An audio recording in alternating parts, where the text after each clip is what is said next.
It's party time, Mom. Welcome to another episode of the Chad Prather Show. We're glad you're here. Thank you for listening. Thank you for tuning in. If you're watching on Facebook, head over to YouTube. Watch it on YouTube. I'll be over there doing a live chat. 99% sure I will be. Depends on how I feel about it. We're doing pretty good. So we've had a lot of folks. Puppet Master Mark sitting over there. I'm going to tell you, buddy. And Candice, Queen of the Ethiopians, too. Now, y'all correct me if I'm wrong, because we had a lot of people who were watching on Facebook. You can see the live view count. And now it's about half and half.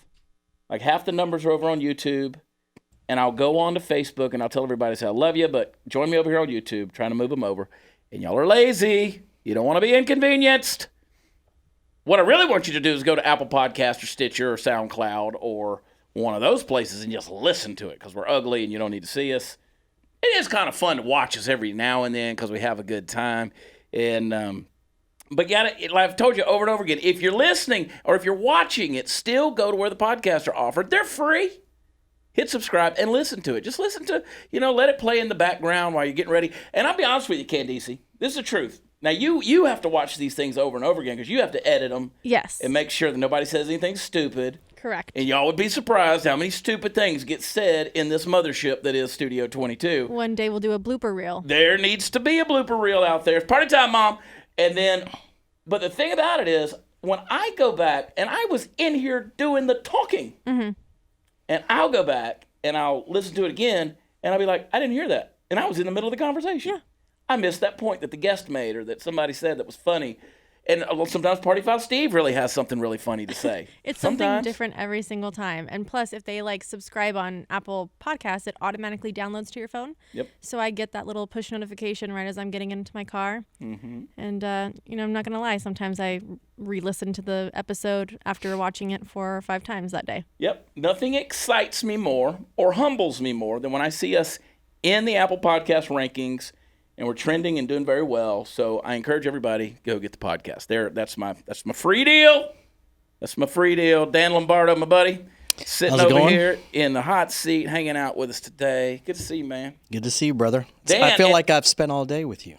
You sort of kind of have today. Dan was supposed to be on a couple of weeks ago, and something happened. I don't remember what it was that day, but we had a scheduling conflict, and we had to bump Dan. It was a crazy busy day, so I'm glad you were able to come back. Dan is chairman of the board with 22 Kill. You're familiar with 22 Kill, doing a great thing. And we will give the disclaimer that all opinions are Dan's. That's right. He's not from the chairman of the board of 22 Kill. That's right. They're Dan Lombardo's deal. So there's our disclaimer. So we can relax, we can all breathe easy, and we can talk. You guys are familiar with 22 Kill. And I do, by the way, Bougie Sean sitting over there hanging out. Party Foul Steve, back still hurting him, messed up. Oh, man. I don't want to get to that point. He doesn't. Oh, yeah. Well, guess what? I'm going to get there. I know. You'll be 40 in a year. You just had your 39th, baby. Yeah. Don't tell everybody that. Yeah, 39th. But you look good because black don't crack. Black doesn't crack. Oh, my Lord. I love it. And we went and ate that miso soup. It was so good. We went out last weekend. We went out, me and you and your wife and my wife. We had us a dinner. Man, that lobster bisque. Stupid good. She was talking about that scallop all night. She's like, babe, that scallop. Babe, that scallop. I was like, we can't afford it ever again, so don't talk about it. I said, you're one and done, honey. We're going to Texas Roadhouse next week. It was a nice dinner. It was a nice dinner. But we had fun. I'm not sure there's any alcohol left in the greater Fort Worth metropolitan area. Put a hurt to it, son. Wasn't that bad. I mean, the wives put a hurt into it. They did. They were they kept going back, and I was like, what are they doing? I know. So, Dan, after we went to dinner the other night, we went to a nice restaurant downtown Fort Worth. Give them a shout-out, Capitol Grill. My friend Gloria Starling, longtime friend. She's the managing partner there. She always takes care of us. Derek Venatullo is the chef there. He's been a Fort Worth top chef. Just great people over there. So we had dinner, and then we went around the corner to a Houston Street pub, right, which is everything you would imagine it would be. It's a nice little dive bar around there on Houston Street, downtown Fort Worth. Well, then the wedding party came in. This wedding party, this was Sunday night, right? This was a Sunday night. The wedding party, the bride, the groom, everybody. And I'm like, who gets married and then goes to the pub? I'm like, this is a heck of a reception they're having. I'm like, these were some nice looking folks. Yeah, they were. Some nice looking folks. I mean, these were like some nice Hollywood Democrats. You know what I mean? These were nice looking folks. From Ohio, that's what happens in Fort Worth. I'm serious. It happens in Fort Worth. I've been downtown Fort Worth, and they had a cheering competition. So we were downtown, and I guess about 50 moms came in, and they're cheering. I'd be drinking too. Yeah, they're cheering. Lives have changed over many years, and they party way hard. Yeah. I don't blame them. Yeah, I don't remember where my car is. I just Ubered home.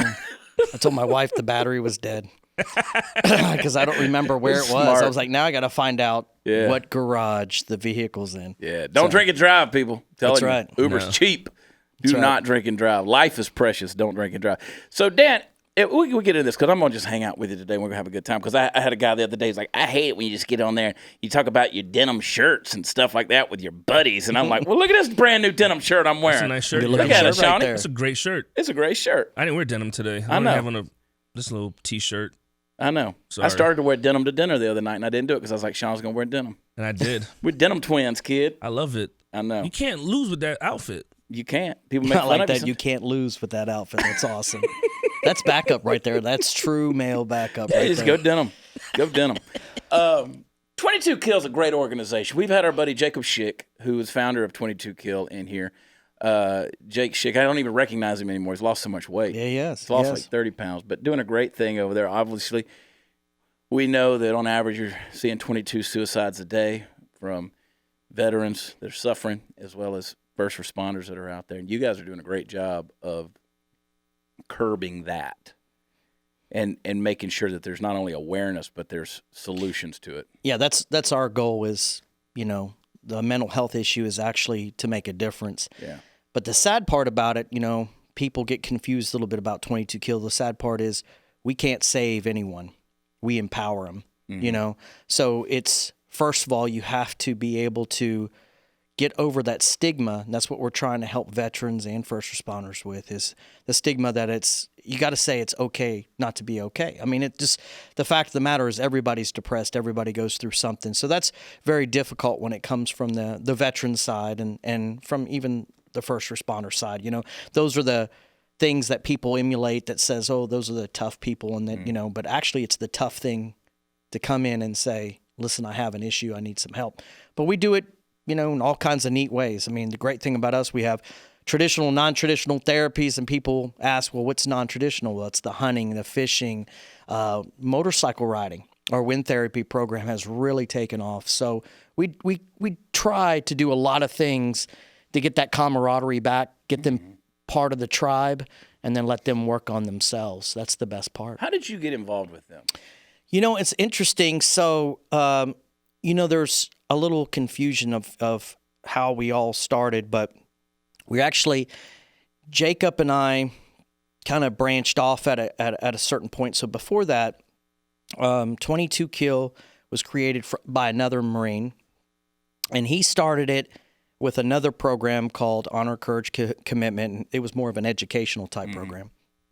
And when I got involved was actually way back in the very beginning when they first, 22 Kill went out at the Dallas Star Center, and it was the first time they ever did this, and they were going to kind of launch the program of just awareness.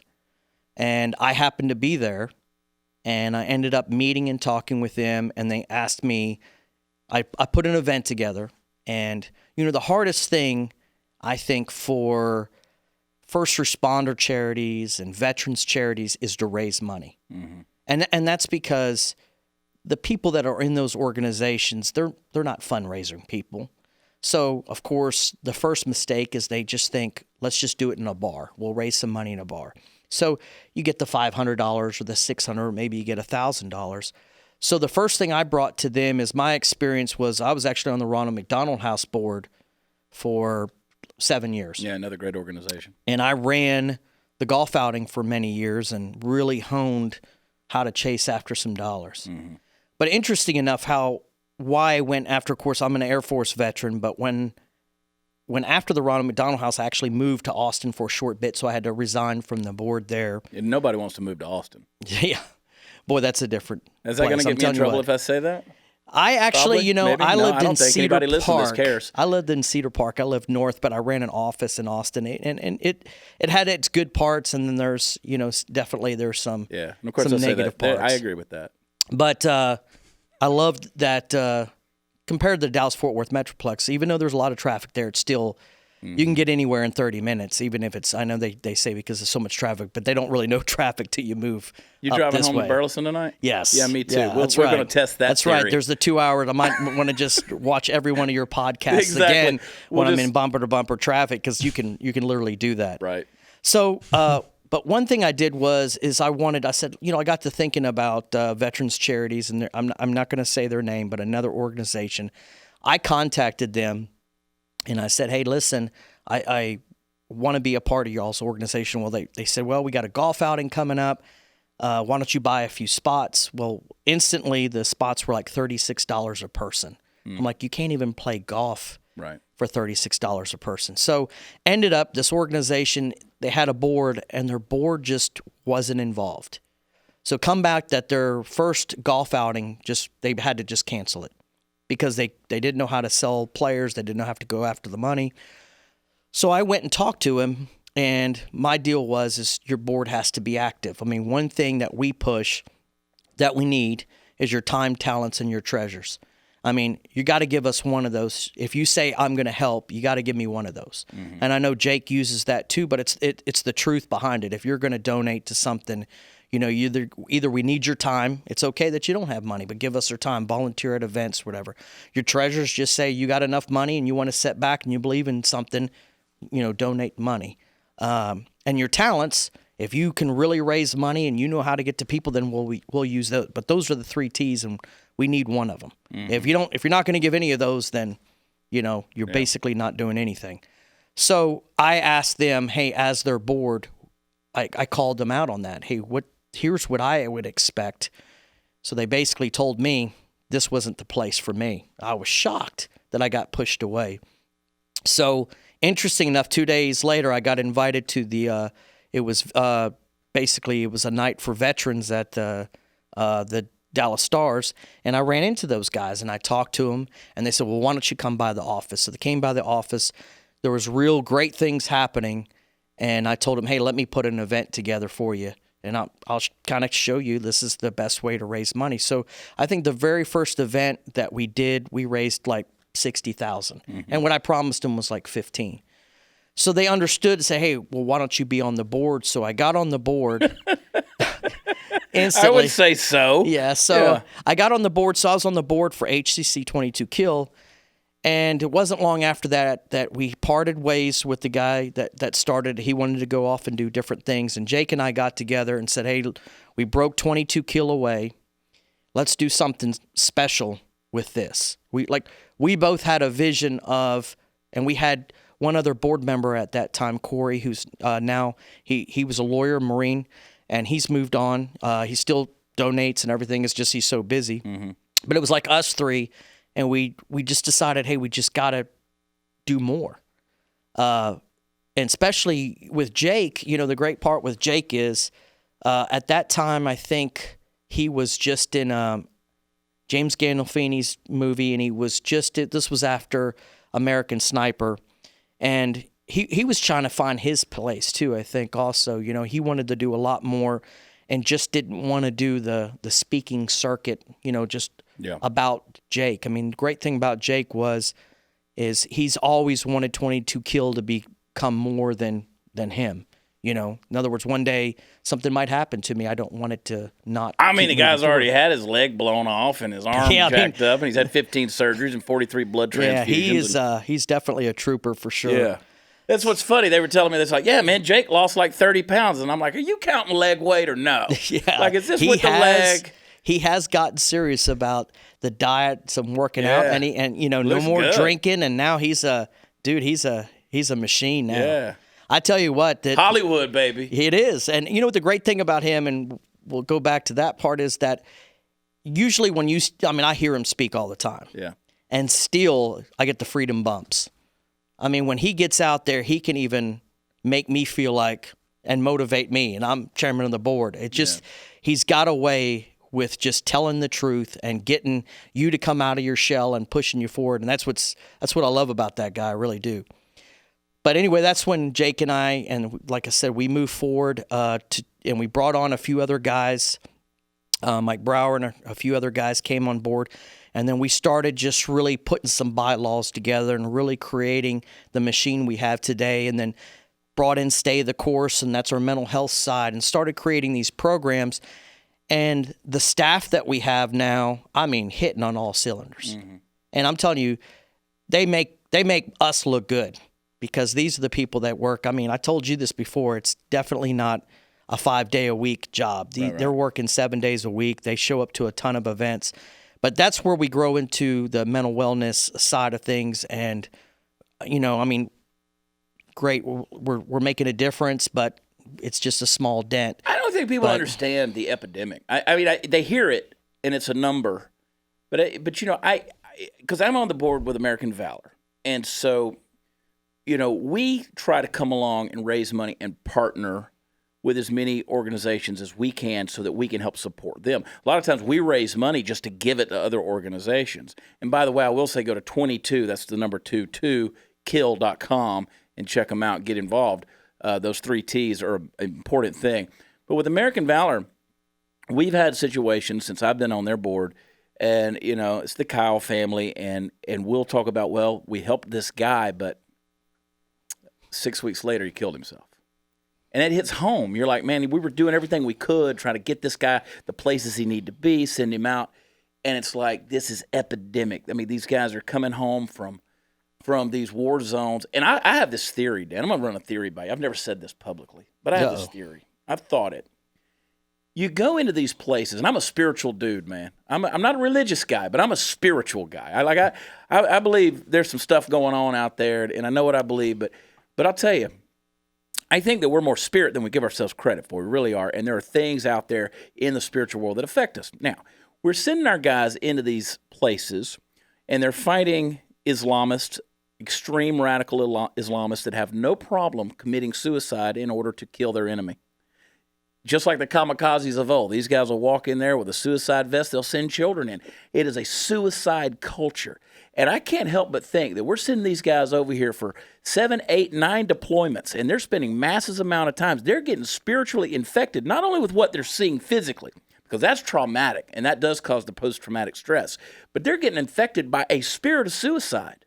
I truly believe it, because they're engaged in this culture, right? They come home, and guess what? That same spirit's still on them, man. Now, people can look at me and say, you're crazy, you're nuts, whatever. But I'm telling you, you can't keep subjecting yourself to that kind of stuff and not come home with it. And it is so bad. 22 a day. But you see, a lot of it is also the person who went into the military may not been 100%, had issues themselves that they were wrestling. I mean, and that could be anything across the board. You just said a minute ago, like I always say, look, we're all insane to some level. We all have. I mean, we're all human. Issues. We're all human, right? And then every one of us have a level of depression. I mean, you know, one thing I love that Jake does is we'll be at an event and there'll be 200 people there. Who's ever been depressed? And only 5 people raise their hand. And then when he gets done talking, he'll ask again, and the whole room raises the hand. Because in all reality, we all have been depressed. It's just we all learn to a certain extent. If you're going to learn to manage it yourself, when you need to move on to that level where I probably need somebody else to help me with this. But what gets in the way of that is you inside saying, that means I'm weak. And you know, when you hone a person into a warrior and you think what kind of mindset that you have to do to tell a person, hey, listen, I don't know what's over that hill. Yeah. But we're going to go over that hill and we're going to F it up, right? So you put your mindset in there that I'm the baddest person on the planet, and then you come home and you're wrestling these demons, and you're like, I can't have these feelings. I cannot be feeling that way. So you refuse to ask for help. You refuse to tell other people, man, you know, what would you do in this circumstance? And I think that's the first thing that we have to overcome. And that's why our first mission is try to get out there as much as we can to tell people it is okay not to be okay. And it's not even focusing on veterans, and it's not 22 Kill is veterans and first responders only try and help as one tribe, one fight. No, one tribe, one fight is everyone, even civilians. We're saying you too have these issues that you need to overcome. It's a stigma and an issue we have in this whole country. We talked about that earlier. That even with our kids today, is everything is stuck on social media. Everything's trapped inside of you. Don't leave your house. Communicate only through your phone. This is not the normal way of communication. And so what we like to do is get the veterans, the first responders, and the public, get them to the events, let them hear us talk, listen to the programs, and that's how the first get the veterans going. Is to me is like, we got a lot of veterans who love to ride motorcycles. Harley, our wind therapy program. Our Forge program is our outdoor program, hunting, fishing, shooting events, training events. So we have all these different events. White Star, we're going after the families of the lost. And, there's not a home for some of the families that, you look at it, a military family is a military family. Just the same thing for police. And if they have their loved one took their lives, all of a sudden they're not in the right families. The people they hung around with seem to go away.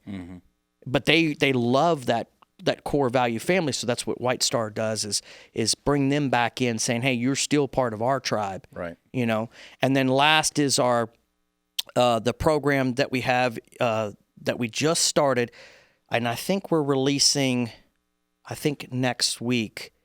And I don't know if I told you about the program, but it's We Are the Children of Heroes. It's called Watch.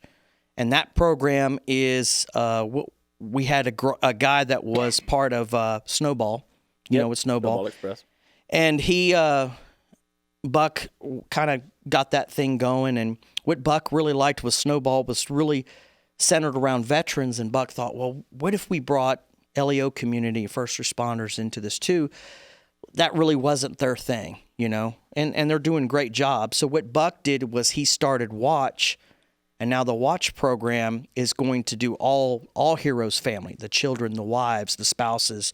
And the great thing about what Buck did was the officers that passed away, even, in the last 2 years, a lot of their spouses came on, the widows did, to help. Hey, listen, let's start this committee. Let's find out what they really need. Yeah. Let's find out what the children really need. You'd be surprised that veteran children, first responder children, they just want to see mom happy, and they forget to be kids because what they've gone through. So what Watch does is going to let them be kids again and let mom be mom again and give them the support. So we've got a lot of great things going. And I'm telling you what, we really are hitting on all cylinders. The sad part, we're getting larger every day, and it sounds bad, but it is. It's for it's for a sad reason why 22 Kill is growing. We're doing things the right way, but I wish it would be zero. Yeah. But the problem is that it's just not going to happen. Yeah. And what you were saying about a lot of things, but I want people to understand, since you're listening on the show, if you do a couple of tours of duty, you have to understand a veteran is everything's handled for him. Now, he just got out of high school, and 4 years or 6 years of his life goes by. It's almost like time has stopped, because where he or she has been the food's taken care of. Where they live, it's been taken care of. They kind of know, I'm getting this much each month. Most of them, that's a vehicle payments. That's all they have. And all of a sudden you get out processed, and now there's all this stuff that's changed in the 6 years that they really haven't been caught up in. Computers and a lot of the different things that you would have to do to move on. And the first thing a lot of them do is you get reconnected with your old friends. And you go over to an old friend's house, and they got the nice house with the picket fence and the dog in the front yard. Why don't I have that? And then the choices are where you could work at Walmart or you could work fast food because you have no education. I mean, if you're showing me you've been 6 years deployed, I don't really know what you could do for us. Right. That is devastating. That's devastating for any man or woman to, hey, they looked at, I was this great warrior. Yeah. I was over so many people. I was someone in charge, and now look at me. These are my choices. Yeah. Well, then they go to the VA, and then the VA says, oh, well, we'll just give you some antidepressants, and then they start taking these drugs, and then they just let themselves go, and there's just the purpose is gone. Well, the only way to get that purpose back is really before, like you were saying, and the Kyles are doing some great things. I'm friends with Wayne and Jeff, and Debbie. They're amazing people. They're all right. I mean, they're all right. Yeah. But it's just to get that purpose back. But you got to get the 6 inches between those two ears fixed first. Yeah. But, you know, they've done, I tell you a story about Wayne and Jeff. I mean, they're just great people that show up at great times. Mm-hmm. So 22 Kill does not give vehicles away. And we had a veteran that needed some help. He was a guy, I tell you what, amazing guy, that anytime somebody needed help, this is the guy that showed up. I mean, moving furniture, he helped 22 Kill. Everyone knew that this guy, but the amazing thing that no one knew is how much he was suffering in just his own personal life. Mm-hmm. So he called me one night, and it was like 11 o'clock at night, and it was like November or December, and I could tell he was a little winded, and I was like, why are you calling me at 11 o'clock at night? Well, I'm going to work, and I wanted you to talk to me for a few minutes, okay? What are you, working out or something? Because you sound like you're walking. Well, I walk to work every night. Oh. And it's like, 9 miles or 10 miles he's walking each way. So I said, well, let's do a GoFundMe page. Let's see if I can get you a vehicle. So guess what? We raised just a couple of thousand. Who comes out of nowhere? Jeff Kyle calls me. Hey, Wayne and, Debbie and I, we're just going to give you all $4,000. And Caliber Collision, who's a partner with 22 Kill, they sit on our board. Caliber gave enough. So we gave the guy a great, amazing truck. Well, this is where I feel the story gets better. That's just all he needed. So take it a year later. Now he calls me the other night. He's already called Jeff. He's got his stuff together, and he's going to buy a new truck, and he wants to give that truck to another veteran. Those are the stories that never make the news, right. Never make anywhere, that a veteran finally goes, I got it. I'm starting to see how things work. And I appreciate the help that you guys gave me. You got me over the hump, 22 Kill helped me. The Kyle family helped, Caliber. And now he wants to give it back. So, you just need to empower people. And that's what we're trying to do, is let them know the purpose. Let us help you find your purpose. But at the end of this day, it's this: I love you, and I want you here. Yeah. And that's something, man, we don't say that enough. Sean, I love you. I say I love you all the time. And I want you here. We're good about that. We hug. We're huggers. We embrace. I kiss Steve on the cheek every now and then just to let him know I love him. Now, when I saw him the other day, he came all the way around. Does he do that with you? Yeah, he does. Okay, yes. I was just checking. I like to squeeze. Yeah, I like to make sure everybody's I just didn't know. Out. It was, caught me off guard a little bit. It's a big deal. It's okay to not be okay, what we were talking about. Yeah. And it's hard. These guys, these rough and tough guys, whether they're, these military guys, cowboys, guys in the Western culture. I mean, it's cowboy taboo for a man to admit that he's going through depression, because I got it. Tough. It's okay to not be okay. That's a big deal. It is. It's a big deal. And I've made no bones about it over the years. From the very beginning, I've made no bones about it. I go see my guy every 6 months. I mean, I do well. There was a time I wasn't, and I was going to see people regularly because I needed help and I needed medication. And now I still go see my guy every 6 months. And he's a good friend, and and I'm very honest about what I'm going through. I'm very honest about what I'm dealing with, and I haven't been through, because again, for me, it's a chemical thing. It's not a circumstantial thing, and a lot of these guys, it gets both chemical and circumstantial because of what they've been through. And I go in there, and I am dead level honest, brutally, embarrassingly so, but I'm not embarrassed by it. And a lot of guys can't be that way. And early on, back in 2009, when I was first diagnosed with depression, I fought it. I said, no. Come on, I'm just tired, just tired. No. My doctor said, oh, no, you are depressed. He said, let me ask you the question. Do you think that you are an alcoholic? I said, hell yeah. But that's where we find, and that's another agent, as you said, another agent of evil, though, is that we try to escape reality buying drugs and alcohol. But let me tell you something, a good portion of all the suicides that we go through with people that we know that are in our tribe, That's a key figure, a key thing every time. Well, he or she was drinking, and that's a depressant. It is. Well, you're trying to escape reality, and you don't realize it's taking you into a deeper hole. Yeah. And it also makes you. I mean, we all know what it does. It brings out some other things as well.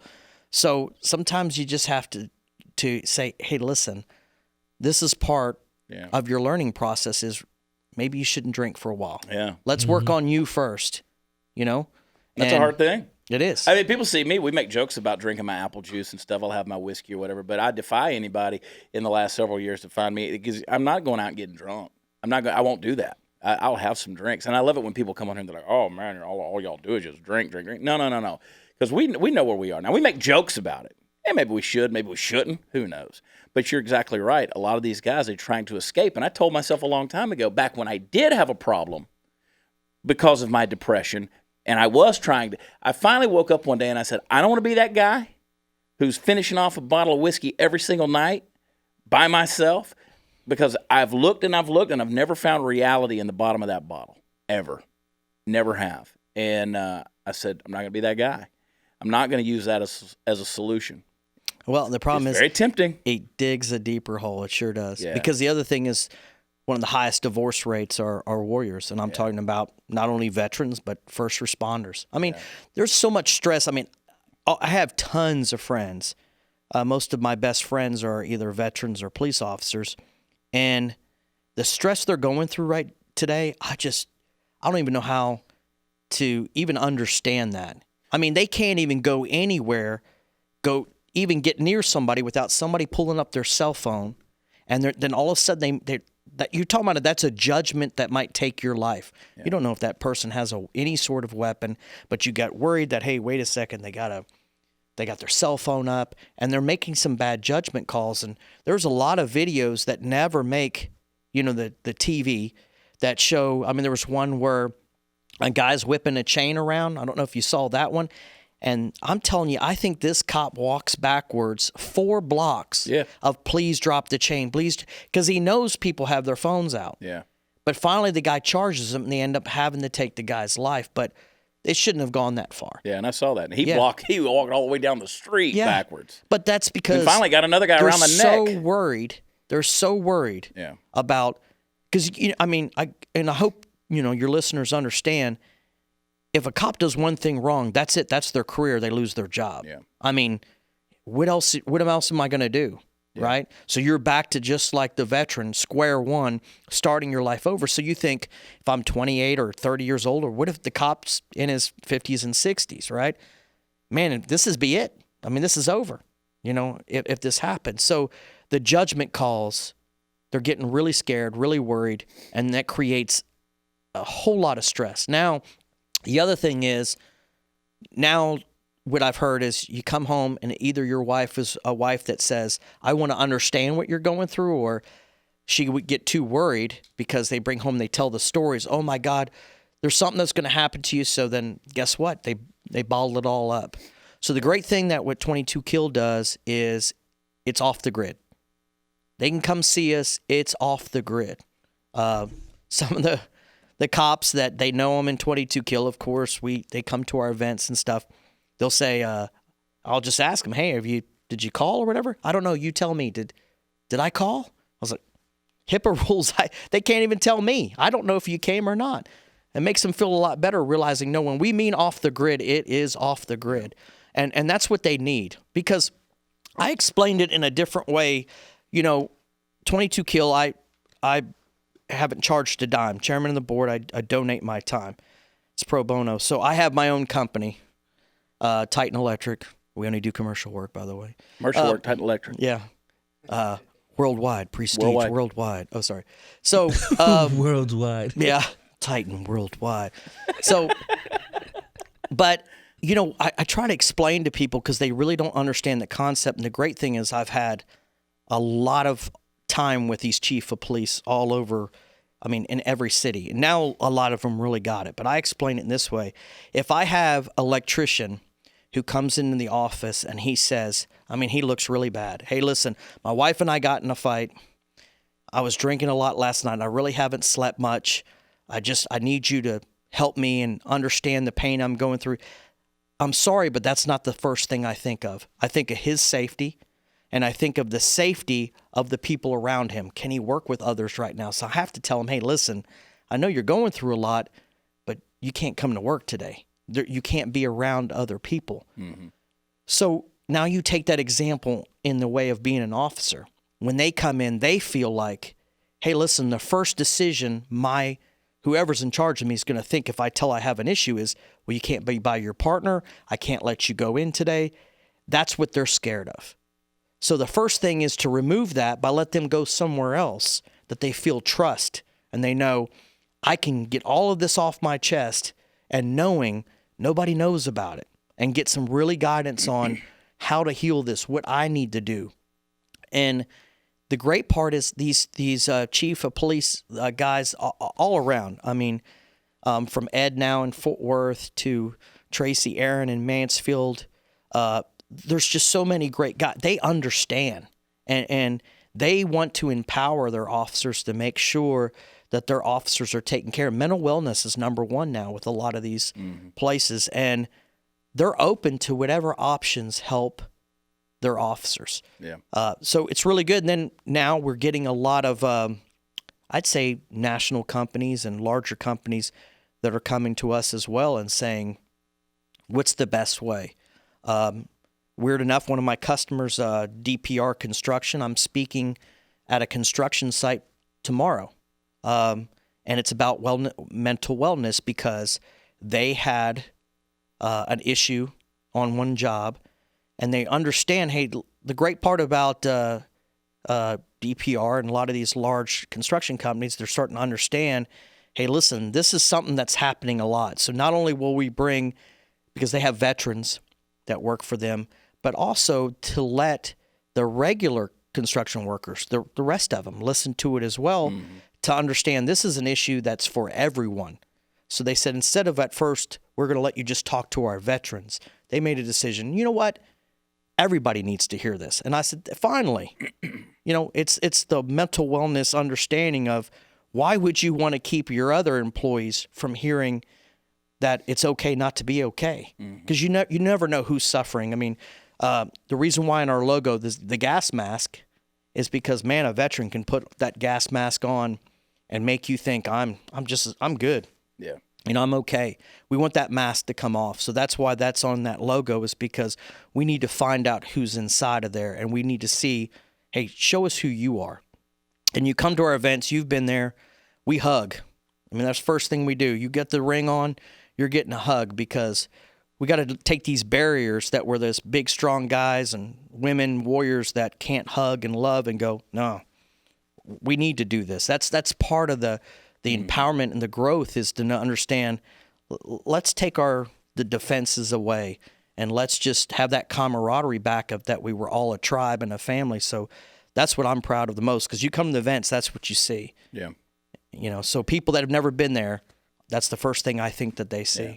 Hell of a job. 22 Kill, Dan Lombardo. Go to 22kill.com. 83 cents of every dollar. Yeah. It's going to the cause. 83% is just an amazing. That's a great percentage. I'm so proud of that, because they work so hard for that, but you don't see that much. So once again, it's from a fantastic staff. Yeah. Get over there, 22kill.com. Buy some T-shirts, buy some swag, all that stuff. Get involved. We've got an event this weekend we're doing. On the 7th. At River Ranch. Look it up. It's the Marine Motorcycles Club. And when this podcast comes out, we might have already done it. But yeah, I mean, it's we're doing good stuff, man. Yeah, you're doing good stuff. Jake Schick's doing good stuff. Hang around with people that are doing good stuff. That's right. We got. You're right with mental awareness. You read the headlines today. People are insane. They're crazy. People have lost their minds. But then you got people who have served and sacrificed for this country, who they don't deserve to be going through what they're going through, but they're going through it. And we've all got our level of craziness. But we'd be crazy together. But one thing that you said that's amazing, though, there's people looking that they have it in their heart. Yeah. They just need somewhere or something to grab them. Mm-hmm. Come over to our side. You'll see amazing things happen, and you'll I'm telling you what, the empowerment will help you too. Yeah. Because you'll make a difference. Yeah. Dan, appreciate you, buddy. Hey, 22kill.com. Good stuff. Candice, shut up. Speaking of that, on September 11th, American Valor Foundation, I will be, along with Jason Pritchett and his band, we are going to be in Branson, Missouri at the Dick Clark Theater. You can get tickets at watchchad.com. All proceeds from that show, I don't make a dime off of it, paying my own way to get there. All proceeds go to American Valor Foundation, and I love sitting in our board meetings because we're looking for places to give money away. It's beautiful, and we're like, well, we didn't give enough. Let's give some more money away.